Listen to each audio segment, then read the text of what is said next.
یعنی ایک ہی اصول دیا چھوٹا سا، ایک آیت میں آ گیا، لیکن اب آپ نے اس کا پھیلاؤ دیکھا، اس کا ہجوم دیکھا اور کس طرح اس نے پورے اسٹیٹ کرافٹ کو جو ہے اپنی لپیٹ میں لے لیا۔ یہ ہوتا ہے اصول کا فائدہ۔ اگر یہ سارے قوانین کی صورت میں دے دیتے آج کے دور کو سامنے رکھتے ہوئے تو ان لوگوں کی سمجھ میں نہیں آنا تھا، اور اگر اس دور کے تقاضوں کے مطابق سارے فرامین اتر جاتے کہ یوں ہوگا تو آج کے دور پہ فٹ نہ بیٹھتا۔ اور اللہ کو معلوم تھا کہ ابھی تو انسان نے ترقی کرنی ہے، لہذا صرف اصول دیا، اور انسانی عقل پر جو اللہ نے ہی بنائی ہے، یہ شیطان نے عقل نہیں پیدا کی، اور یہ عقل ہم نے خود نہیں بنائی، یہ عقل ہمارے اندر اللہ ہی نے رکھی ہے۔ تو اللہ نے انسانی سوچ پر، انسانی سمجھ پر، اس کی عقل پر اعتبار کیا کہ میرے ان اصولوں کے اندر رہتے ہوئے یہ صحیح ڈائریکشن میں آگے بڑھے گا۔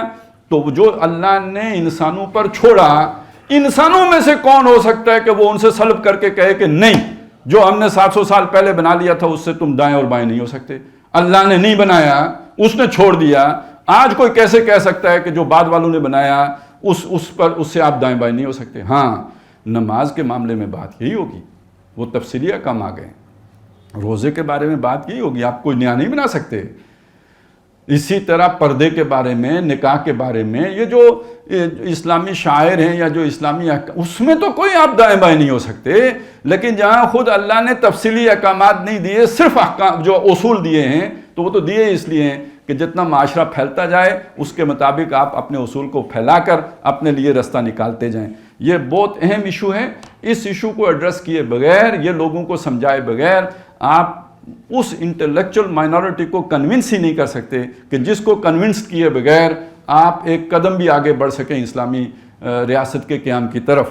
تو بہرحال یہ جو پہلا تقاضا تھا، لا تقدموا بین یدی اللہ ورسولہ واتقوا اللہ ان اللہ سمیع علیم، اس پر ہماری بات ہو گئی۔ اور یہ اس کا جو ضمن میں یہ یعنی آج قانون سازی کیسے ہوگی، معلوم ہوا پارلیمنٹ کے تھرو ہوگی۔ پارلیمنٹ کے اوپر چیک، اور یہ کہ حکومت وہ کیسے منتخب ہوگی، وہ کوئی ادارہ اسے اپوائنٹ کرنے کا اختیار نہیں رکھتا، یہ عوام کا حق ہے کہ ان کو منتخب کریں گے۔ اور یہ کہ وہ حکمران نہیں ہوں گے، وہ نمائندے ہیں، امت خود نمائندہ ہے اللہ کی، اور وہ امت کے نمائندے۔ لہٰذا جب کوئی بن گیا ہے خلیفہ تو جس نے بنایا وہ اسے ہٹا بھی سکتا ہے، 5 سال بھی مدت ہو سکتی ہے، 4 سال بھی ہو سکتی ہے، اور اس دوران اگر اس نے کوئی ایسی حرکت کی ہے جو اللہ اور رسول کے واضح احکام کے خلاف ہے، صریح خلاف ورزی کی ہے، امپیچمنٹ ہو سکتی ہے۔ ادارے موجود ہیں، آپ جائیں اس میں اور اس کے خلاف امپیچمنٹ لے کے آ جائیں، اور وہ ہو جائے گا، یعنی نائل ہو جائے گا، جیسے آج بھی ہوتے ہیں۔ تحریک عدم اعتماد آ رہی ہے تو اس پر بھی آ سکتی ہے کہ ہم نے اس پر اعتماد کیا تھا کہ یہ اللہ کے دین کو لے کے اب نہیں کر رہا ہے، تو ہمارا ایک ادارہ ہے وہ حرکت میں آئے۔ اگر وہ ادارہ نہیں ہوگا تو کیا کرنا پڑے گا؟ ایک نئی اقامت دین کی جدوجہد کرنی پڑے گی، پھر لوگوں کو اکٹھا کرنا پڑے گا، پھر ایک جنگ و جدال کرنا پڑے گا، پھر جہاد فی سبیل اللہ کرنا پڑے گا، سینکڑوں ادھر سے مریں گے، ہزاروں ادھر سے مریں گے، تو شہداء کے نئے قبرستان آباد کریں گے، پھر جا کے اسے آپ کہیں اتاریں گے، یا حضرت حسین کی طرح جو ہے شہید ہو جائیں گے یا اسے اتار لیں گے۔ یہ سارا بہتر ہے، یہ بہتر ہے کہ آپ ایک ادارہ بنا دیں جہاں ثابت ہو جائے کہ یہ جو ہے نااہل ہے، اور اس کو آپ اتار دیں پورا من طریقے پہ، نہ اس کی جان جائے نہ آپ کی جان جائے۔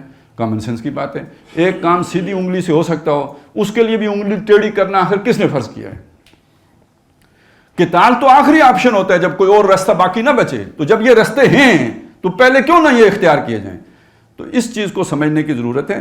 اللہ تعالیٰ یعنی ہمیں یہ اس کے لیے وقت یعنی ذہن اپلائی کرنے کی توفیق عطا فرمائے، یعنی ہم اس کو ہلکا نہ لیں۔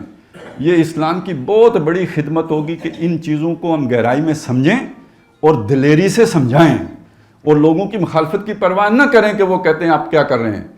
تب جا کر کچھ ایسے دماغ جن کو ان باتوں کی سمجھ آئے گی، وہ پھر پوری طرح ان سے متفق ہو کر ہم سے بہتر طور پر اسلام کی خدمت کر سکیں۔ سبحان اللہ والحمد